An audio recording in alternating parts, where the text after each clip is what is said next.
करणार नाही का? भीती वाटते? प्रश्न आहेत. हो, तुमचा अंतर्गत विषय आहे, पण भीती वाटते का एका भावाला दुसऱ्या भावाला फसवायचंय का अजूनही वादविवाद आहेत? उत्तर द्या.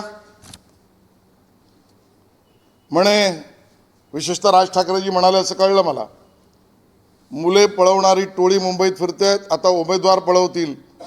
इतिहासात शाळेमध्ये आम्ही शिकलोय आणि मराठी शाळेत शिकलोय, कोण कोणास केव्हा म्हणाले. मग राज ठाकरेजी उत्तर द्या. तुम्ही जेव्हा पळवा पळवीचा प्रश्न उपस्थित करताय त्यावेळेला बाजूला बसलेल्या उद्धवजींना विचारा ना, माझे नगरसेवक कसे पळवले? 2017 मध्ये तुमच्या मनसेचे जे नगरसेवक निवडून आले ते उद्धवजींच्या पक्षाने उद्धवजींनी पळवले. या नगरसेवक पळवणाऱ्या टोळीच्या म्होरक्याबरोबर तुमची हात मिळवणी आहे? याचंही उत्तर त्यांना द्यावं लागेल. उद्धवजी म्हणाले, आजोबांनी संयुक्त महाराष्ट्र लढ्यात महाराष्ट्र वाचवला. होय, आम्हाला अभिमान आहे. आमचा आदर, अभिवादन, अभिमान संयुक्त महाराष्ट्रातल्या सर्व चळवळीतल्या नेतृत्वाला आहे. पण उद्धवजी हे तर सांगा की ज्या काँग्रेसने त्यावेळेला संयुक्त महाराष्ट्रातल्या आंदोलकांवर गोळ्या झाडल्या, निष्पाप मुलांना मारलं, खून केला, इथे डोळ्यात पोटात गोळ्या झाडल्या, त्या संयुक्त महाराष्ट्रातल्या खुनी काँग्रेस बरोबर उद्धवजी तुम्ही हात मिळवणी कशी केलीत? तुम्ही उत्तर देऊ शकता? त्या आमच्या मराठी माणसाच्या संयुक्त महाराष्ट्राच्या चळवळीतल्या आंदोलकांचा खून ज्यांनी केला त्या काँग्रेसच्या खुनी हाताबरोबरचं रक्त उद्धवजी तुमच्या हाताला लागलंय का हात मिळवणीत?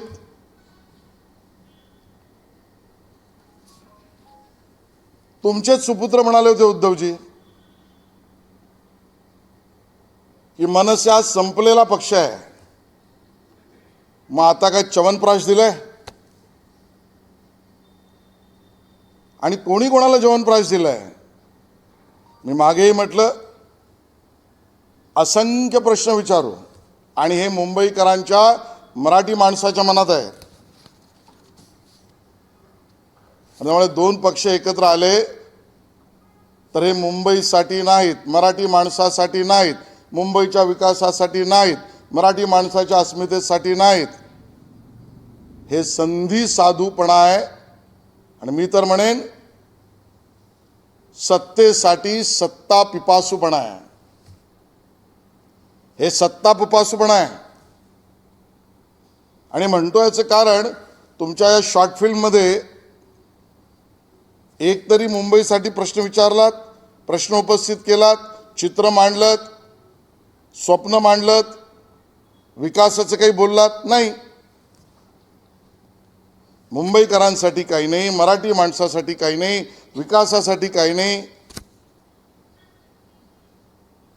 तुमचं केवळ गणित, सत्ता, जागा एकत्र. आणि म्हणून म्हणतोय ही संधी साधूपणा आहे. विकास देवेंद्रजींनी केला, मोदीजींनी केला, एकनाथजींनी केला, महायुतीने केला, अजितदादा पवार सरकारने केला. तुम्ही विरोध केलात उद्धवजी. मेट्रोला विरोध, बुलेट ट्रेनला विरोध, मुंबई दिल्ली कॉरिडॉर विरोध, कोस्टल रोडला विरोध, अटल सेतूला विरोध, सुरुवातीच्या काळात नवीन एअरपोर्टला विरोध. मुंबईच्या विकासाचं काम भाजप, महायुती, मुंबईच्या विकासाचे विरोधी उद्धवजीने आता त्यांचे सहकारी पक्ष. आणि म्हणून मुंबईचा आणि मराठी माणसाचा निर्णय या आधीच ठरला आहे. तो मोदीजींबरोबर आहेच, देवेंद्रजींबरोबर आहेच. त्यांना आमचा मैत्रीपूर्ण सल्ला आहे. जागा वाटणार नाही, जागा सांगणार नाही, लपून छपून राहा, घाबरू नका. या रणांगणात या. भारतीय जनता पक्ष तयार आहे, महायुती तयार आहे. घाबरलेल्या मनस्थितीत येऊ नका. काँग्रेस आता बरोबर गेली, बरोबरून दुसरीकडे गेली. घाम पुसा. उमेदवार नावं डिक्लेअर करण्यात घाम पुसा. जागा घोषित करायला घाम पुसा. आणि म्हणून घाबरून घामाटलेल्या अवस्थेतून रणांगणात येत आहे असं करू नका. खुलं आव्हान आहे. घोडा मैदान 15 तारखेला आहे. मुंबईकर आमचं ठरलंय याच भूमिकेत आहे. धन्यवाद. या पत्रकार परिषदेमध्ये राज ठाकरेंनी असा दावा केला की मुंबईचा हा मराठी असेल आणि आमचा असेल, मात्र उद्धव ठाकरे त्याला देण्यात आला नाही. भाजपची भूमिका काय असेल आणि या संदर्भात आपली प्रतिक्रिया? भाजपची प्रतिक्रिया खूप स्पष्ट आहे. मुंबईचा महापौर मराठी माणूस असेल आणि तो महायुतीचाच असेल. महायुतीचाच असेल. आता दुसऱ्या त्यांच्या नवीन झालेल्या मित्रपक्षाने म्हणजे उद्धवजींच्या पक्षाने प्रतिक्रिया दिली नाही, कारण कदाचित मामू यांच्याकडनं त्यांना संमती आली नसेल.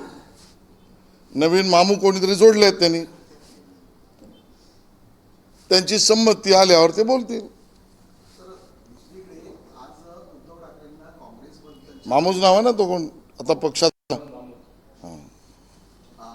ठाकरेंना काँग्रेसबद्दलच्या आघाडीबद्दल विचारलं झालं. त्यांचं म्हणणं आहे की आघाडी अजूनही अबाधित आहे. काँग्रेस नसेल तरी काँग्रेसच्या सोबत जोडली गेली आहे. तर युतीपासून तुमच्यापासून तुटल्यानंतर आघाडीपर्यंतचा प्रवास तुम्ही कसा? मला असं वाटतं की सगळेच विषय आज मी बोलणार नाही, कारण आपल्याला पुढचे 10-15 दिवस पुरेल इतक्या घोडचुका त्यांनी केलेल्या आहेत. आज एवढ्या पुरतं नक्की बोलतोय की या प्रश्नांचं उत्तर द्या. तो जोरदार टीका केलेली आहे आणि राज ठाकरे यांना काही सवाल केलेले आहेत आशिष शेलार यांनी. तसंच या संपूर्ण ठाकरे बंधूंच्या एकमेकांवरती केलेल्या भाष्यावरती सुद्धा पुन्हा एकदा ते अस्तित्वासाठी एकत्र आलेले आहेत असं म्हटलेलं आहे आशिष शेलार यांनी. आता एक नजर टाकणार आहोत अर्थातच महाराष्ट्रभरातल्या महत्त्वाच्या घडामोडींवरती महाराष्ट्र शहर लाईव्ह मध्ये.